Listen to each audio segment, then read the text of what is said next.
Network Entertainment.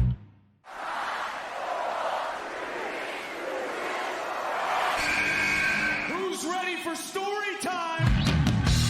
What's going on? This is Xavier Woods, aka Austin Creed. Let me talk to you. Hello, WWE Universe from the Philippines. This is Charlotte. Hey everyone, this is Jeff Cobb. I have to finish the story. We are pretty deadly. Yes, boy. Yes, boy. Run! Bang! The sniper is shooting you down. This is TMDK's Robbie Eagles. Hey, this is the Cosmic Cactus, Paul London. Hello, my name is Ilya Dragunov, the Czar, the NXT champion, and you're listening to... And you're listening to... And you're listening... And you are listening... And you're listening to the Wrestling Podcast. The Wrestling Podcast. The Wrestling Podcast. The Wrestling Podcast. To the Wrestling Podcast. Yeah.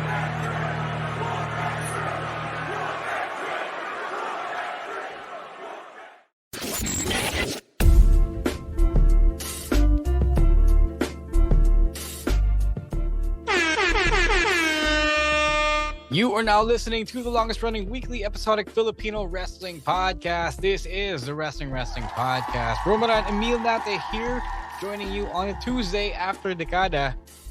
You guys probably already heard the weekend reacts. Maraming reacts. So we're going to keep this Picks of the Week episode really, really short. Emile has to go in a bit, so we'll keep this really quick, and we'll skip all the pleasantries, the housekeeping. You already know.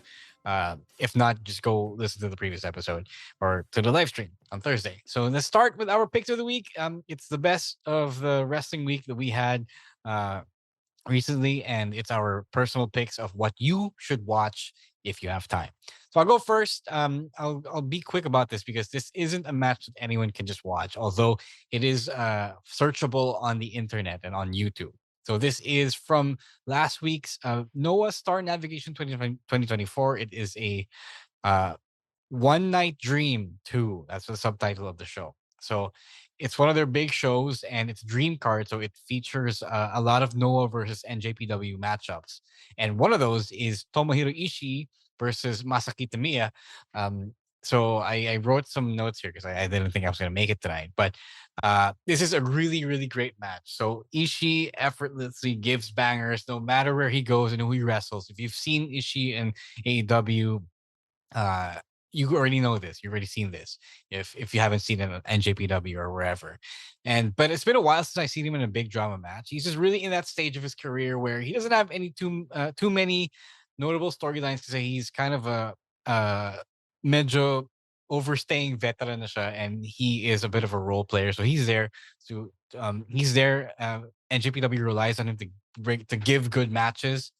And for the most part, for the rest of the world, he has like minor dream matches where you pick your most hard-hitting guy or the meatiest guy you have in your home promotion, and then you put him up against Ishii so he can go all out and give that guy and the show and the fans a good match.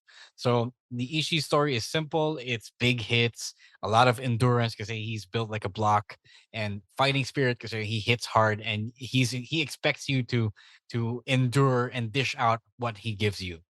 And he chose this match to bring that in spades. So this is a big drama match for him.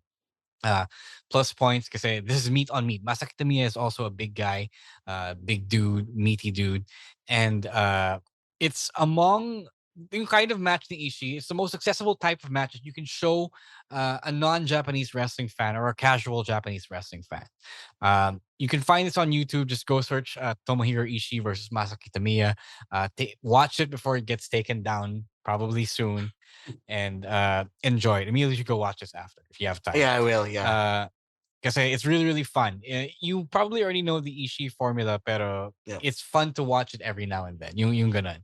So the only terrible part of this match is that they did the stiff headbutts, the notorious stiff headbutts that put Shibata out of commission and nearly retired him for good.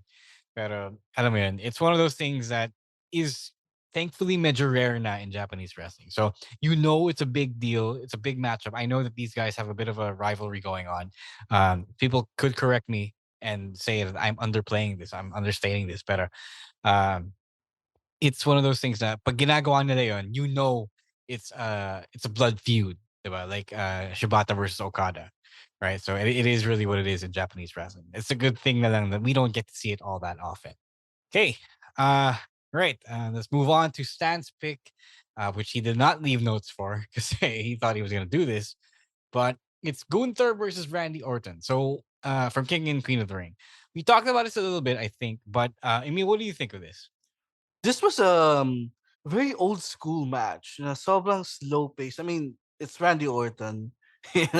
You are bound to get a slow paced match where he sells his knee and his back for most of the match, and then he would just pop up, do the RKO, and that's what the match was. I mean, Gunther controlling most of it, and then when they got to the finish, the it started to pick up and they did the RKO spots. The finish was very interesting kasi throughout his WWE run, yung mga panalo ni Gunther are always convincing. Pinfalls, Yeah. submissions. This is the first time that he had a major match na he won with a flash finish, which was a crucifix na hindi pa hindi pa nakadaw yung shoulders ni Randy on the mat. I don't know if that was deliberate, if that was part No, of it was not. It wasn't deliberate. Kasi Triple H addressed it. Yeah, So the fact that he had to come out and address that and saying that okay, the referee's decision was final, and they can't change it, even though he also saw yung shoulders were not down. It shows that it wasn't deliberate, pero there is still a chance that they might address it and use it to do a rematch. But I don't think they'll do the rematch kasi kasado na yung ano eh, Gunther challenging for the championship or whatever championship he wants at SummerSlam. Yeah, so yun napansin ko. This is the first time na na parang he had to dig down deep to get the win because all his wins are convincing. It's really funny at the end na di ba crown yun, yung King of the Ring? But he holds it up like a trophy. Di man lang niya sinuot. No, it's the old school. It's the old school way. Yeah, it's old school way. I know. It's just funny. And di ba kasi in the past, the King of the Ring has become such a joke na when you win it, you have to change your gimmick and literally be a king. But with him, I don't see him doing all that. Yes, he's gonna be called the King General, but he's not gonna be called King Gunther. He's not gonna have this ridiculous new gimmick like Booker T did back in the day. So this is, I guess, a going back to the old ways of how they did King of the Ring, and Gunther was the perfect first winner for the new version of the King of the Ring. Yeah, I agree. I like the match. It was Gunther playing to Randy Orton style, although parang hindi ata kaya sabayan ni Orton yung King's Road style that Gunther is really known for. Like the Gunther will do some of the stiff chops and all that, but he won't. He didn't go as hard as he could have, and that's fine. Orton's not a spring chicken. He's walking around hurting more than he lets on. So that's totally fine. He was also pretty mobile for most of it. So he did his part. Nagkataon talaga na the finish was what it is, but it was a fine match. I just thought it was wasted on the Saudi crowd, but yet again, it is what it is. Yeah. Right. Let's end the show really quickly. All right. So, Emile, ito, go. okay, usually ang criteria natin dito sa picks of the week is something great for the week that people can watch. But obviously, I'm gonna break that criteria this week because wala pa to, you can't watch this match anywhere on demand yet as of now, diba? But I think, diba they eventually release this on demand? Sure. So they'll find a way to release it. They'll try to do that. So eventually you are going to see, if you weren't there might be a chance that you'll see it in the future. Yeah. So I'm going with the main event of Dexcon DEKADA, which is the dream match. They Stan literally called this the dream match when he was introducing the match between Zack Sabre Jr. and Jake De Leon, Mr. Philippine Wrestling Jake De Leon. And this felt like a G1 climax type match. Kasi 30 minutes din eh. And the pace that they went with it, because usually 30-minute matches feels a little bit long. 30 minutes, like no one does 30 minutes often these days, diba? But because of the pace that they went, yes, most of it was CSJ doing his submission moves, but they paced it really well. It didn't feel like 30 minutes at all. And that's why I was surprised when Stan announced that there was only 5 minutes left, because wow, it's already been 25 minutes. Because the action was exciting, a lot of submissions, a lot of counters, which I like in wrestling. And it's CSJ. I mean, he's the best technical wrestler in the world today. And for JDL and him to do a draw, sobrang that was like I said nung weekend reactions natin, that was the best possible finish. This is one of those rare times where I thought the time limit draw was the most appropriate finish to a match. Mm-hmm. And I was thinking about this the other day. Um, and I think someone at the venue also told me this. Di ba Zack Sabre Jr. defeated Danielson last year? Yep. And and JDL can't even beat JDL. JDL took him to the limit. So for me that was a big stamp of approval to Jake. Nah, he belongs. He is the best of Philippine wrestling, and at some point I hope he's gonna be up there with the best of the best in the world, at wrestling. So I also am not exaggerating when I say this is the greatest match I've ever seen in my life. And diba, How kasi, lucky are you, no? diba? Like yung sample size ko is only small kasi I've just started watching live wrestling last year, but without a shadow of a doubt, and I don't think this is gonna change anytime soon, this is the greatest match I've ever seen in my life. And Okay. I'm still on a high.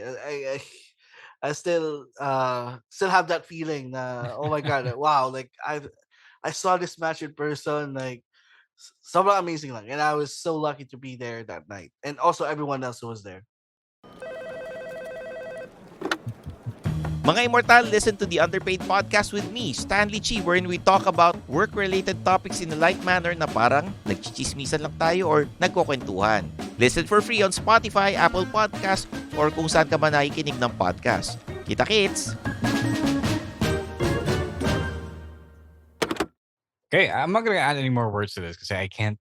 I will recuse myself from the discussion, being a part of the show, and I will just say that whenever the video on demand comes out, just go watch that because I'm on commentary, so it's my thoughts are whatever you hear on commentary. So go check that out. I will just endorse what Emile said because it's pretty crazy. You don't get to see a living, breathing, award-winning wrestler from one of the biggest companies in the world in a small basketball court in Quezon City, in the middle of suburban Quezon City, while it's raining while hard. it's raining, and then he blames the rain, the Philippine weather, for why he did not win. So that's crazy. You don't get that every now and then. Yeah. But like I said in the previous episode, it's a fitting tribute to 10 years of Philippine wrestling and how far it's come. So, I hope you guys get to see. Sorry, no, I just wanted to add one last thing. No one deserves to be in that match other than Jake. Like, sure. He, in the last 10 years, that's why he's called Mr. Philippine Wrestling, because he's literally the best that we have to offer. And it was just fitting. It was him on the 10th year anniversary of modern Philippine wrestling. It was him who went up against CSJ, and like everyone I think agrees that it was. I can tell you that there are some people who don't agree. Some people will be pissed off. Some people will be pissed off by what you just said, but the fact that you said it and not me, it's even better. That's my makes it even better. That's my personal. No, that's why. That's why it makes it even better. It's your personal feelings, not mine. Because I'm close to the situation. So. I'm sure there are also others who, if they get the nod, I will say the same thing. But I don't know. He's part of that core group who I think deserving to get that spot. Well, sure. Okay.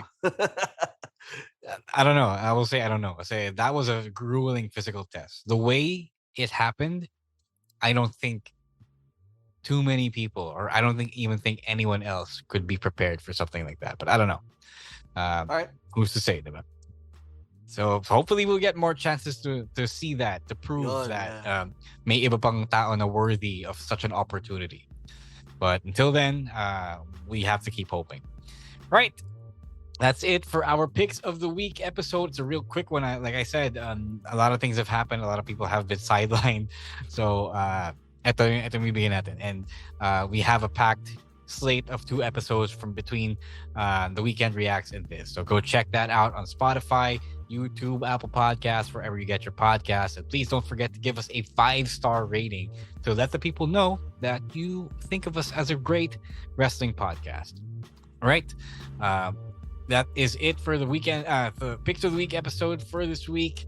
You can reach us over at Wrestling2X Pod on Twitter and TikTok as well, at Wrestling Podcast on Instagram and Threads, and the Wrestling Podcast on Facebook. For Emile, it's at EML_Meister, at _Stancy, at Monday Night Rowan, NITE, at Chino Supersize, and then for me, it's at Roas War on Twitter, and at Chang.Daddy on Threads, Instagram, and TikTok. Right? Thank you to the boys and girls, the babyface boys and girls of the Pod Network, for making us sound really great, better than we usually are. And please do stay safe, guys. We'll see you at the live stream episode this Thursday, and we'll talk about the rest of the week in pro wrestling. Raw just happened earlier today, and marami na nangyari. So that's a trip. Right? Till then, please stay safe, stay warm. It's raining again, or stay cool. It's also kind of hot outside again, and stay dry. Stay dry na lang.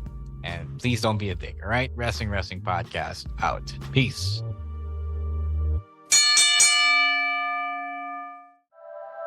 The opinions of podcast creators, hosts, and guests are not necessarily reflective of the official stance of the Pod Network Entertainment, its hosts, or other network programs. The content created by the people behind the podcast is personal and not meant to harm any religion, ethnicity, group, organization, company, or individual.